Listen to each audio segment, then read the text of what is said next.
we go. More one now. She'll be all right. Woo! She's a little bit. Hey guys, Mo Trapper. I know it's been a while. I apologize. I wanted to just kind of do a end of the year, end of the season kind of a video here. I'll post some pictures. I had a pretty good last day. I caught 2 coyotes this morning and a beaver. So I've been using cable restraints, very limited, you know, kind of since I started trapping. I maybe have had out 1 or 2 cables each season, and just really haven't had a lot of luck with cables. But I have not run them for a long time, and you know, it was really hit and miss as far as how I would use cables up until just recently, like the last 2 weeks. I've been running some cables pretty consistently, and this is the first time I've really run you know, and it wasn't a large number, it was 8 or 10 I think, but this is the first time I've run you know, over half a dozen cables consistently for any long period of time. So one of the reasons I didn't run cables very much is I started to run cables years ago, and I caught a white-tailed doe. And you know, I had purchased these from F&T, so I mean, as far as I know, they were set up correctly. You know, for Missouri, you're supposed to have a relaxing lock and a 285-pound breakaway built into the cable restraint. And I can tell you, I watched that white-tailed doe run from one side of the catch circle to the other at a dead run and get stopped by that cable and flipped and slammed into the ground, and then she would jump up and run the other direction full tilt and get stopped by that cable and flipped like a somersault and slammed in the ground. I mean, it was wild. So there is no way that supposedly 285-pound breakaway was working correctly, because that deer, I mean, from standing, you know, 30 feet away and watching that, it looked like she was putting 1,000 pounds of pressure on that cable. I mean, it was unbelievable.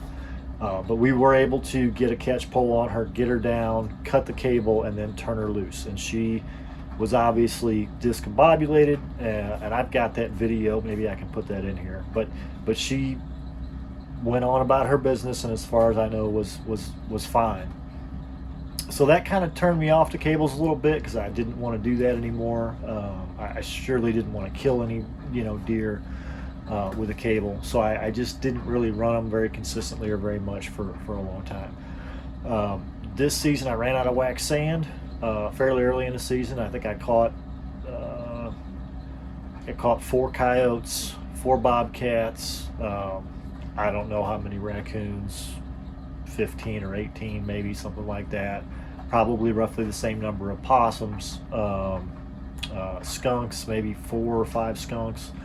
So I mean, I had a pretty good season on my little lease. That's all I'm trapping now, is that little is my little leased area. So I'm not running a big line at all. But anyway, so I went to cables. I had some beaver sets out and some otter sets out and some mink sets out down along the river, and I decided to throw some cables up, you know, because I was out of wax sand and I didn't really feel like fighting the mud and the freeze and the wet, you know, without that wax sand on my foothold. So I just threw some cables in. I caught 1 coyote that actually got away.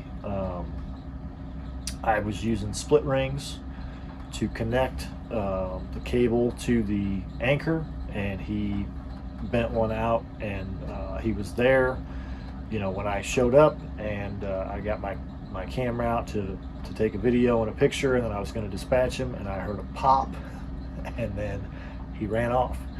So caught 1 that escaped, and then this morning I caught 2, a female, and she was actually hip caught, which is a little crazy to me. I don't know how that happened.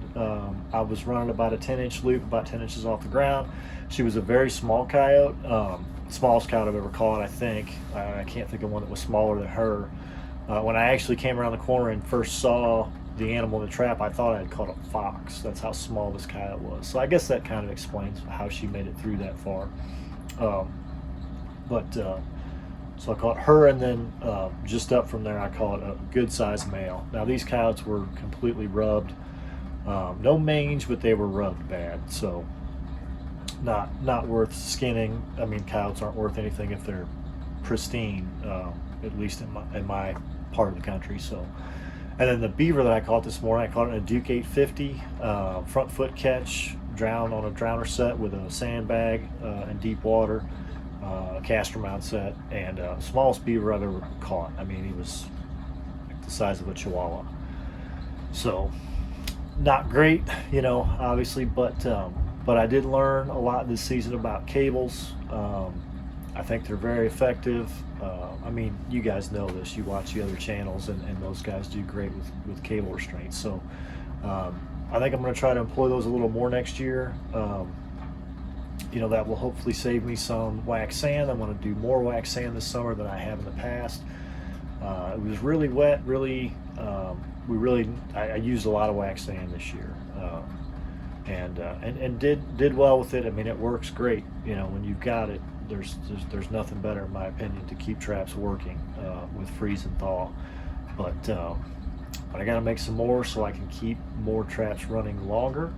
And I think cables are going to be a good part of that strategy next year as well, to save myself some sand, so I can just put a cable in a spot rather than a foothold or two in that spot. Did some walking around as I was putting in those cables, because you're looking for kind of different spots.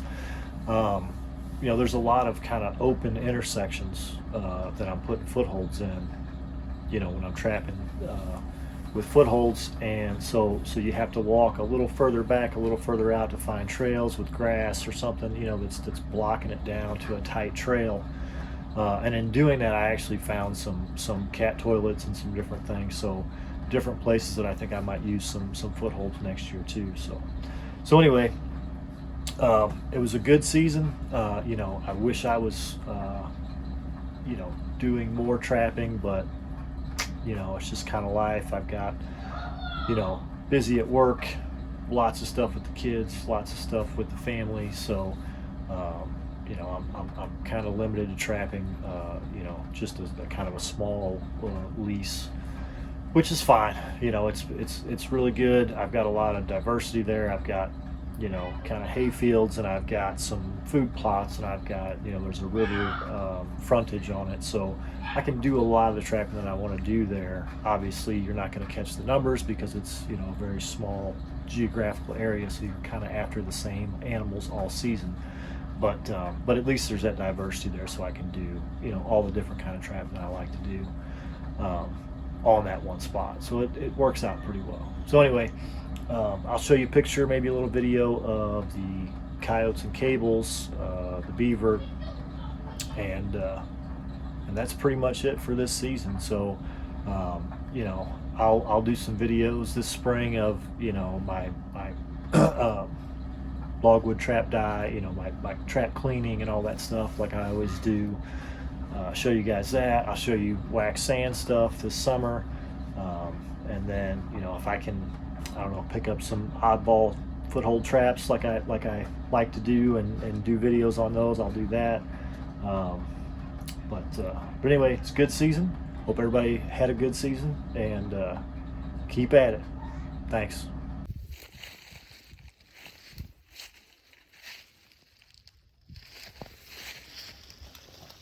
Little coyote.